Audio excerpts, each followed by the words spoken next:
నమస్కారం city news కి స్వాగతం. నగరాభివృద్ధిలో భాగంగా తూర్పు నియోజకవర్గంలోని 5వ డివిజన్లో 8.5 కోట్ల రూపాయల అంచనా వ్యయంతో చేపట్టనున్న వివిధ అభివృద్ధి పనులకు తూర్పు నియోజకవర్గ ఎమ్మెల్యే నసీర్ అహ్మద్ శంకుస్థాపన చేశారు. ఈ సందర్భంగా ఎమ్మెల్యే మహమ్మద్ నసీర్ మాట్లాడుతూ కార్పొరేషన్ నిధులతో నగరంలో మౌలిక వస్తువుల అభివృద్ధికి ప్రత్యేక ప్రాధాన్యత ఇస్తున్నామని తెలిపారు. గత 2 సంవత్సరాల్లో దాదాపు 60 కోట్లతో వివిధ డివిజన్లలో అభివృద్ధి కార్యక్రమాలు చేపట్టామని చెప్పారు. ఈరోజు శ్రీనగర్, వసంతరాయపురం, శారదా కాలనీ, బుచ్చైతోట, నెహ్రూ నగర్ డివిజన్లో 8.5 కోట్లతో అభివృద్ధి పనులకు శ్రీకారం చుట్టినట్లు తెలిపారు. ముఖ్యంగా రోడ్లు, డ్రైనేజీ, త్రాగునీటి సరఫరా వంటి మౌలిక వస్తువులపై ప్రత్యేక దృష్టి సారిస్తున్నామని పేర్కొన్నారు. గత ప్రభుత్వ హయాంలో కార్పొరేషన్ విధుల వినియోగంపై అనేక ఆరోపణలు ఉన్నాయని, ప్రస్తుతం ప్రతి రూపాయి ప్రజల అభివృద్ధి కోసం పారదర్శకంగా జవాబుదారీతనంతో వినియోగిస్తున్నామని ఎమ్మెల్యే తెలిపారు. నగరంలో ఆర్ఓపీ, బ్రిడ్జిలు, ప్రధాన అవుట్ఫాల్ డ్రైన్ల అభివృద్ధిపై ప్రత్యేక దృష్టి సారిస్తున్నామని చెప్పారు. ముఖ్యమంత్రి నారా చంద్రబాబు నాయుడు ఆలోచనలకు అనుగుణంగా ప్రతి ఇంటికి సురక్షితమైన త్రాగునీరు అందించేందుకు అవసరమైన ప్రాంతాల్లో కొత్త వాటర్ పైప్ లైన్ ఏర్పాటు చేస్తున్నామని ఎమ్మెల్యే మహమ్మద్ నసీర్ వెల్లడించారు. నగర ప్రజలకు మెరుగైన మౌలిక వస్తువులు కల్పించి గుంటూరు నగరాన్ని మరింత అభివృద్ధి చేయడమే లక్ష్యంగా ముందుకు సాగుతున్నామని ఆయన అన్నారు. ఈ కార్యక్రమంలో కూటమి నాయకులు పాల్గొన్నారు. దాదాపు 60 కోట్ల రూపాయలతో అనేక డివిజన్స్లో అభివృద్ధి కార్యక్రమాలు చేస్తూ ఈరోజు శ్రీనగర్, వసంతరాయపురం, అలాగే శారదా కాలనీ, నెహ్రూ నగర్, బుచ్చయ్యతోట ఈ ప్రాంతానికి సంబంధించి 5 డివిజన్లో దాదాపు 8.5 కోట్ల రూపాయలతో అభివృద్ధి కార్యక్రమాలని శ్రీకారం చుట్టడం జరిగింది. ముఖ్యంగా డ్రైన్స్ కానివ్వండి, రోడ్స్ కానివ్వండి, అలాగే మౌలిక వసతుల మీద ముఖ్యమైన ప్రత్యేకమైన దృష్టి పెట్టి అభివృద్ధి కార్యక్రమం చేయడం జరుగుతూ ఉంది. గత ప్రభుత్వంలో మనందరం కూడా చూసాం, కార్పొరేషన్ నిధులను కూడా పూర్తిగా స్వాహా చేసేటువంటి పరిస్థితులు ఉంటే ఈరోజు పకడ్బందీగా ఎక్కడికక్కడ జవాబుదారీతనంతో ప్రతి ఒక్క రూపాయి కూడా ప్రజల అభివృద్ధి కార్యక్రమాలకు వినియోగించేటువంటి పరిస్థితులు. ఒక పక్కన నగరానికి సంబంధించినటువంటి అభివృద్ధి కార్యక్రమాలు, ముఖ్యంగా ఆర్ఓబీ బ్రిడ్జెస్ దగ్గర నుండి, ప్రధాన డ్రైన్ల దగ్గర నుండి అవుట్ఫాల్ డ్రైన్స్ వరకు. నాగార్జున సాగర్ కుడి కాలువకు త్రాగునీటిని అధికారులు విడుదల చేశారు.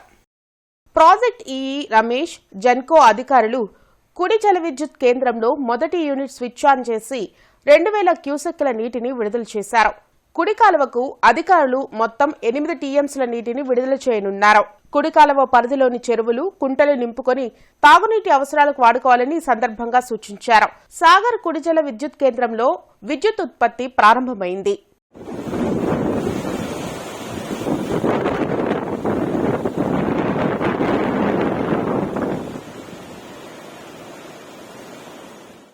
లక్ష్మీపురం 3వ లైన్లో నూతనంగా ఏర్పాటు చేసిన కాంచీపురం పెరుమాళ్ సిల్క్ షోరూంను పరిపూర్ణానంద స్వామి, రాజ్యసభ సభ్యులు భాష్యం రామకృష్ణ, ఎమ్మెల్యేలు గల్లామాధవి, మహమ్మద్ నసీర్, ఆర్డీ విల్సన్లతో కలిసి జ్యోతి ప్రజ్వలన చేసి ప్రారంభించారు.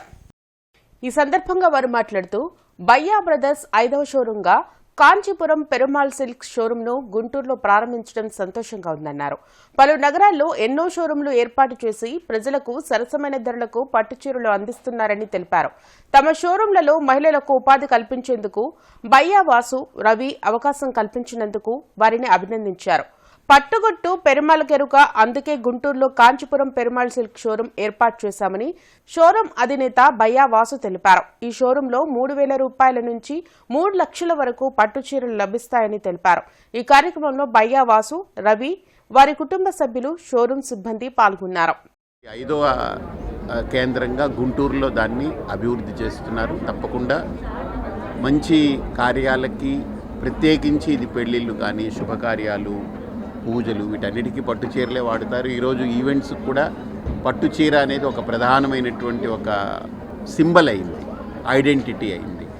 సో డెఫినెట్లీ ఇది మంచిగా అభివృద్ధి అయ్యి బయ్యావాసు వాళ్ళు 13 జిల్లాల్లో 13 కేంద్రాలని కూడా కంచి పెరుమాళ్ పట్టు వస్త్రాలయాన్ని వృద్ధి చేసుకుంటారు. వీళ్ళు ప్యాషనేట్గా వ్యాపారం పరంగానే కాకుండా ప్యాషనేట్గా పెట్టారు. ఇది 5వ కేంద్రం కాబట్టి 4 ఆల్రెడీ ఉన్నాయి మంచి మంచి నగరాల్లో. మరి వాళ్ళకి మంచి ఎక్స్పీరియన్స్ ఉంది దీంట్లో. అట్లనే ఓన్లీ పెళ్లి చీరలే కాకుండా పెట్టుబడి చీరలు అన్ని రకాలుగా అన్ని వర్గాలకు అందుబాటులో ఉండే విధంగా పెట్టడం జరిగింది. మరి భగవంతుడి వీళ్ళకి మంచి ఆశీస్సులు ఇచ్చి మరి దీన్ని దిగ్విజయంగా ఉండి గుంటూరు ప్రజలందరికీ మరి సహకరించే విధంగా ఉంటుందని భావిస్తున్నాను. నెల్లూరు వాస్తవ్యులు బయ్యా వాసు గారు, అదేవిధంగా బయ్యా రవి గారు, వారిద్దరు సోదరులు ఈ యొక్క షోరూమ్ని ఓపెన్ చేసుకోవడం జరిగింది. మన గుంటూరు లక్ష్మీపురంలో ఇది 5వ షోరూమ్ వాళ్ళు ఓపెన్ చేసుకోవడం.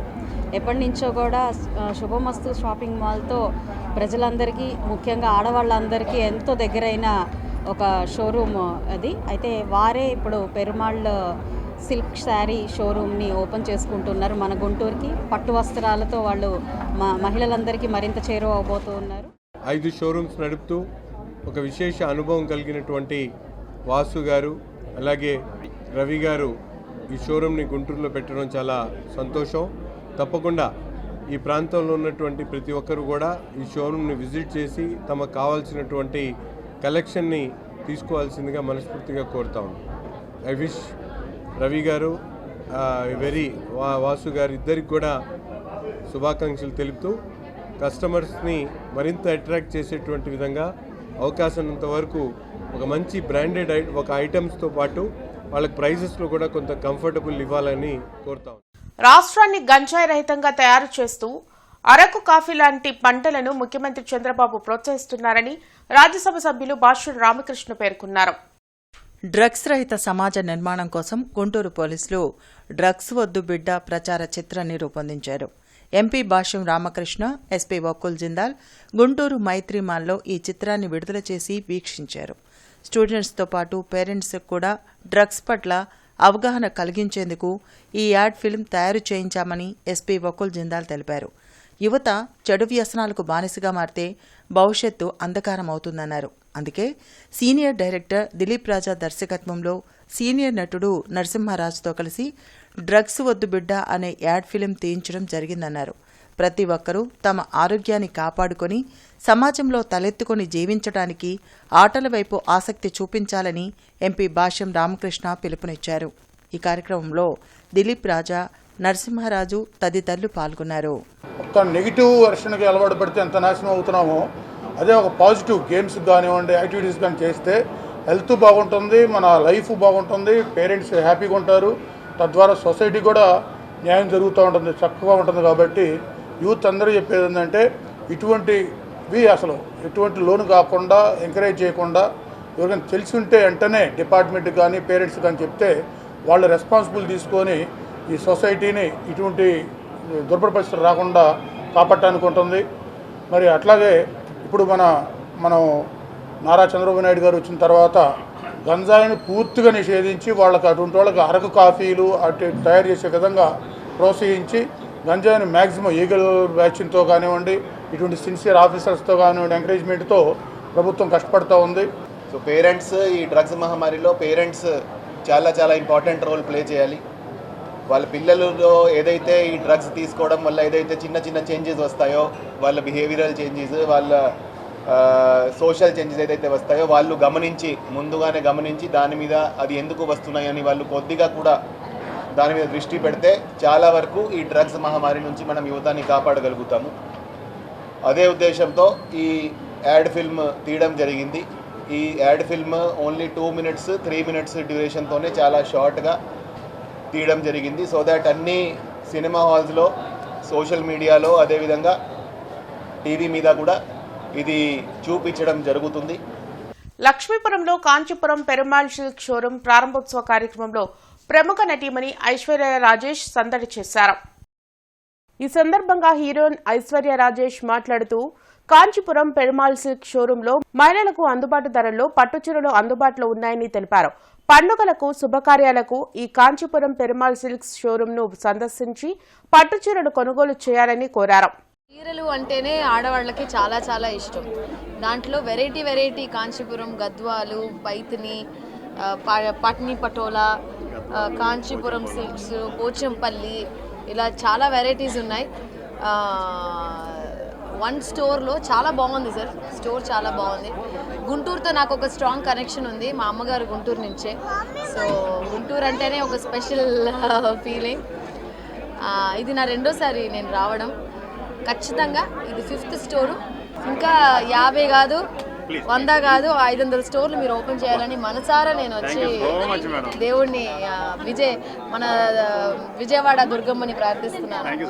చక్కగా మీరు కూడా మీ ఫ్రెండ్స్ అండ్ ఫ్యామిలీతో very very happy to be here and my pleasure. Wishing you all the best and ఆధునికత వలన మన ఆహార అలవాట్లు, జీవనశైలిలో వచ్చిన మార్పుల వల్లనే హృద్రోగం బారిన పడుతున్న వారి సంఖ్య పెరిగిపోతుందని ప్రముఖ కార్డియాలజిస్ట్ డాక్టర్ మన్నవ బుచ్చిబాబు పేర్కొన్నారు. నగరంలోని పట్టాభిపురంలో నూతనంగా ఏర్పాటు చేసిన Haima super speciality hospital research centre ప్రారంభం సందర్భంగా ఆయన మాట్లాడారు. తమ ఆసుపత్రిలో cardiology, pulmonology, gynaecology, general medicine, paediatrics, ophthalmology తదితర విభాగాలలో ఆధునిక పరికరాలతో వైద్య సేవలు అందిస్తామని ఆయన తెలిపారు. ఆసుపత్రి భవనంను పార్లమెంట్ సభ్యులు లావు శ్రీకృష్ణదేవరాయలు ప్రారంభించారు. ఆపరేషన్ థియేటర్, ఐసీయూ, క్యాట్ ల్యాబ్లను ఎమ్మెల్సీ ఆలపాటి రాజేంద్ర ప్రసాద్, ఎమ్మెల్యేలు గల్లామాధవి, నజీర్ అహ్మద్లు ప్రారంభించారు. కార్యక్రమంలో మాజీ మంత్రి నక్కా ఆనందబాబు, ప్రముఖ విద్యావేత్త లావురత్తయ్య, ముప్పాల నాగేశ్వరరావు, సీనియర్ వైద్యులు ఏ హనుమంతరావు, ఏ శ్రీనివాసరావు, ఏ రవీంద్రనాథ్ ఠాగూర్, డాక్టర్ ఏ లక్ష్మీ ప్రసన్న తదితరులు పాల్గొన్నారు. వాసులందరికీ కూడా ఉపయోగపడే విధంగా అన్ని సౌకర్యాలతో కూడా ఈరోజు ప్రారంభించుకోవడం జరుగుతూ ఉంది. బుచ్చిబాబు గారిని అలాగే వాళ్ళ టీమ్ ఆఫ్ డాక్టర్స్ని అందరం కూడా అభినందిస్తూ ఉన్నాం. మంచి సక్సెస్ అవ్వాలని చెప్పి కోరుకుంటా ఉన్నాం. ఇటువంటి చిన్న హాస్పిటల్స్ని 50 బెడ్ 100 బెడ్ హాస్పిటల్స్ని మరింతగా ప్రోత్సహించాల్సిన అవసరం ఉంది. ఎందుకంటే హైమా హాస్పిటల్స్ లాంటి హాస్పిటల్స్ ఇంకా మెరుగవ్వాలి, అలాగే ప్రోత్సహించాలని చెప్పి మనస్ఫూర్తిగా కోరుకుంటా ఉన్నాం. 3 జనరేషన్స్ డాక్టర్స్ 5 శతాబ్దాలుగా ఈ హాస్పిటల్ నడుపుతారు. ఈరోజు ఇంకో అడుగు ముందుకు వేసి ఈరోజు కార్డియక్ సూపర్ స్పెషాలిటీ హాస్పిటల్ని ఇక్కడ డాక్టర్ బుచ్చిబాబు గారి నేతృత్వంలో ఈ హాస్పిటల్ రావటం, తను కూడా స్పెషలైజేషన్ ఎస్పెషల్లీ పేస్ మేకర్స్ని అందించే దాంట్లో is specialised in that subject. ఈ హైమా హాస్పిటల్ ఇవాళ సూపర్ స్పెషాలిటీ హాస్పిటల్గా రూపుదిద్దుకొని మరింత ఎక్కువగా ప్రజలకి సేవలు అందించడానికి ముందుకు వచ్చినందుకు వారిని మనస్ఫూర్తిగా అభినందిస్తూ ఉన్నాను. ఎందుకంటే ఈ హైమా హాస్పిటల్స్ నిజంగా ఇప్పుడు ఎంపీ గారు చెప్పినట్టుగా గుంటూరులో తెలియని వాళ్ళు ఎవరు లేరు. మధ్యతరగతి కానీ, పేదలకు కానీ, చుట్టుపక్కల ఉన్న స్లమ్ ఏరియాస్కి కానీ వారు చాలా అనుకూలమైనటువంటి ట్రీట్మెంట్ చేస్తూ పేషెంట్ల యొక్క మన్నలను చూడగొన్నటువంటి హాస్పిటల్. వైఎస్ఆర్ కాంగ్రెస్ పార్టీ గుంటూరు నగర మరియు తూర్పు నియోజకవర్గ కార్యాలయంలో మిలాదున్ నబీ వేడుకలను అత్యంత ఘనంగా నిర్వహించారు. గుంటూరు నగర అధ్యక్షురాలు మరియు తూర్పు నియోజక సమన్వయకర్త షేక్ నూరీ ఫాతిమా ఆధ్వర్యంలో జరిగిన కార్యక్రమంలో భక్తులకు మంచినీరు మరియు పాయసం పంపిణీ చేసే సేవా కార్యక్రమాన్ని చేపట్టారు. ఈ సందర్భంగా నూరీ ఫాతిమా మాట్లాడుతూ సర్వమానవాళికి శాంతి సందేశాన్ని అందించిన ప్రవక్త మహమ్మద్ చూపిన సన్మార్గంలో ప్రతి ఒక్కరూ నడవాలని పిలుపునిచ్చారు. ముస్లిం సోదరులందరికీ మిలాదున్ నబీ శుభాకాంక్షలు తెలిపారు. మిలాదున్ నబీ సందర్భంగా ప్రతి ఒక్కళ్ళు కూడా మరి శుభాకాంక్షలు తెలుపుకుంటూ మొహమ్మద్ ప్రాఫిట్ గారి పుట్టినరోజు సందర్భంగా ఆయన మరి ఏ విధంగా మా ఖురాన్లో ఏ విధంగా చెప్పిందో ప్రతి ఒక్కరిని సహాయం చేయాలి, ప్రతి ఒక్కళ్ళు కూడా మన వంతు మనం తోడుగా ఉండాలని చెప్పి అదే బాటలో మా నాన్నగారు ముస్తఫా గారు దాదాపుగా మరి గుంటూరు తూర్పులో ఎమ్మెల్యే అయిన దగ్గర నుంచి ఈ రోజు వరకు కూడా 13 సంవత్సరాల నుంచి మరి పాయసం పంపిణీ కార్యక్రమం ఈరోజు చేస్తున్నారు. ఒక మంచి మెసేజ్ ప్రజల్లోకి తీసుకెళ్లాలని, ఎందుకంటే కుల మతాలకి అతీతంగా ప్రతి ఒక్కళ్ళం కూడా కలిసి ఉండాలి, అలాగే మనం ఉన్నంతలో ప్రతి ఒక్కళ్ళకు కూడా సహాయం చేయాలి, మన శత్రువుని కూడా మిత్రుడుగా చూడాలి అని చెప్పి ఉద్దేశంతో మరి ఏ విధంగా ఉందో అదే బాటలో ఈరోజు నడుస్తూ ముఖ్యమంత్రి చంద్రబాబు నాయుడు ఆదేశాల మేరకు రవాణా శాఖకు చెందిన 83 సేవలను ఆన్లైన్ సేవలుగా చేయడం జరిగిందని డీటీసీ సీతారామరెడ్డి పేర్కొన్నారు.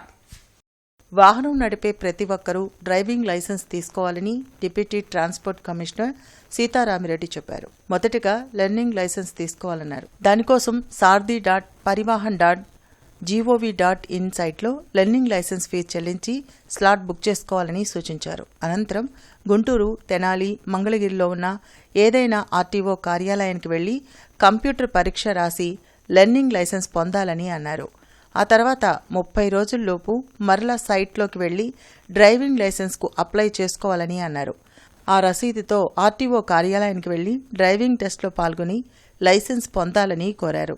పౌరులంతా డ్రైవింగ్ లైసెన్స్ కోసం మధ్యవర్తులను ఆశ్రయించవద్దని ఆయన విజ్ఞప్తి చేశారు.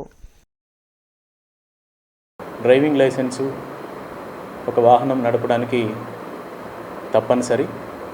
ఆ డ్రైవింగ్ లైసెన్స్కి ముందుగా ఆ వాహనాన్ని నడపడానికి నేర్చుకోవడానికి డ్రైవింగ్ నేర్చుకోవడానికి లర్నింగ్ లైసెన్స్ అని తీసుకోవాల్సి వస్తుంది. ఆ లర్నింగ్ లైసెన్స్ తీసుకోవడానికి saradi.parivahan.gov.in అనే వెబ్సైట్లో మీరు వెళ్ళి లర్నింగ్ లైసెన్స్ అనే దాన్ని ఆప్షన్ని క్లిక్ చేస్తే అక్కడ వరుసగా స్టెప్ బై స్టెప్ ఏం చేయాలనేది వివరంగా ఉంటుంది.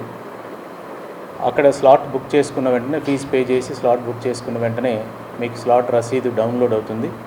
ఏ రోజైతే మీకు స్లాట్ వచ్చిందో ఆ రోజు గుంటూరు జిల్లాలో రవాణా శాఖ కార్యాలయాలు గుంటూరు, తెనాలి, మంగళగిరిలో ఉన్నాయి. ఈ 3 కార్యాలయాల పరిధిలో వాళ్ళు ఆ 3 కార్యాలయాలు మీరు ఎంచుకున్న చోటికి వెళ్ళవచ్చు. ఈ డ్రైవింగ్ లైసెన్స్ పొందడానికి ఏ విధమైన మధ్యవర్తులు కానీ, సిఎస్సి సెంటర్లు కానీ, ఇంకే విధమైన మా రవాణా శాఖ కార్యాలయంలో కానీ ఎవరికి గవర్నమెంట్ ప్రిస్క్రైబ్ చేసి మీకు స్క్రీన్లో వచ్చే ఫీజు తప్ప అదనంగా ఎవరికి ఇవ్వవద్దని, అట్లా ఇవ్వడం కూడా మంచి సంస్కృతి కాదు అని మీరందరూ దీనికి సహకరించి రవాణా శాఖకి, గుంటూరు జిల్లాకి మంచి పేరు తీసుకొస్తారని, మీరందరూ ఈ పౌర సేవలు వినియోగించుకుంటారని మనవి చేసుకుంటున్నాను. ఇవి బులెటిన్ విశేషాలు. మరిన్ని అప్డేట్స్తో మళ్ళీ కలుద్దాం. అంతవరకు సెలవు. నమస్కారం.